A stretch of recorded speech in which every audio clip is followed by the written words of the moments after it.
స్వాగతం.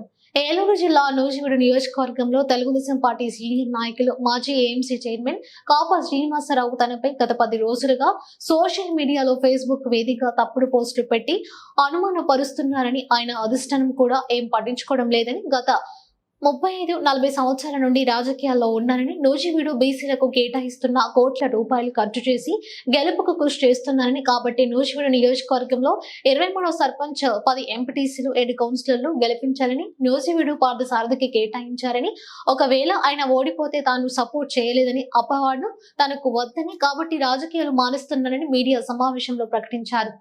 ఎస్సీలు బీసీలతో ఇష్టానుసారంగా రోజు మా మీద ప్రతిరోజు కూడా ఫేస్బుక్ లైవ్లో పెట్టి వీళ్ళకి ఒక క్విజ్ పోటీలు పెడతా ఉన్నారు.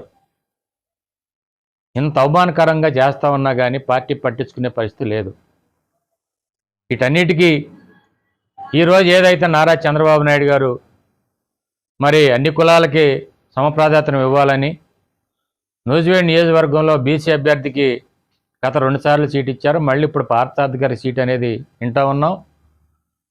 మరి ఈ టైంలో కూడా అతని కోసం, బీసీ అభ్యర్థి కోసం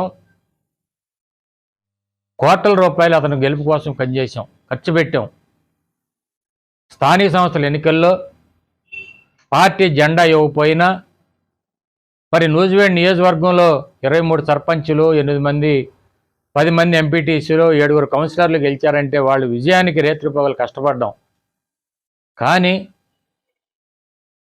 గత 10 రోజుల నుంచి నా మీద ఈ విధమైన పోస్టులు పార్టీలో ఇది పెట్టిస్తుంది ఎవరు, పెట్టే వ్యక్తులు ఎవరు, ఇలాంటి వ్యక్తులు ఈ పార్టీలో పోషించుకుంటూ వస్తూ ఉంటే రాజకీయాలు చేయటం కరెక్ట్ కాదు. ఈరోజు మళ్ళీ సారథి గారు వస్తూ ఉన్నాడు. ఆయన ఓడిపోతే మళ్ళీ కాబాసీని ఓడించాడనేది అపకీర్తి నాకు ఉండకూడదు అని ఒక ఆలోచన చేసి నేను రాజకీయాలు మరి మానేయాలనే నిర్ణయానికి వచ్చాను. ఈ రోజు నుంచి నాకు తెలుగుదేశం పార్టీలో ఎటువంటి పదవులు కూడా లేవు. ఓ తెలుగుదేశం పార్టీ క్రియాశీలక సభ్యుడు నేను. మరి ఈ రోజు నుంచి రాజకీయాలు మానేసి నేను ఒక సీడ్ ఆర్గనైజర్ని. నా కోసం పనిచేసేటటువంటి సుమారు 300 మంది రైతులు, 10,000 మంది రైతు కూలీలు ఉన్నారు. వాళ్ళందరి కోసం, ఏదన్నా నన్ను నమ్ముకుని ఉన్న వ్యక్తుల కోసం నేను నిరంతరం పనిచేస్తాను. మరి అట్లాగే నాకు సహకరించినటువంటి మీడియా మిత్రులు అందరికీ కూడా పేరు పేరున ధన్యవాదాలు తెలియజేస్తా ఉన్నాను.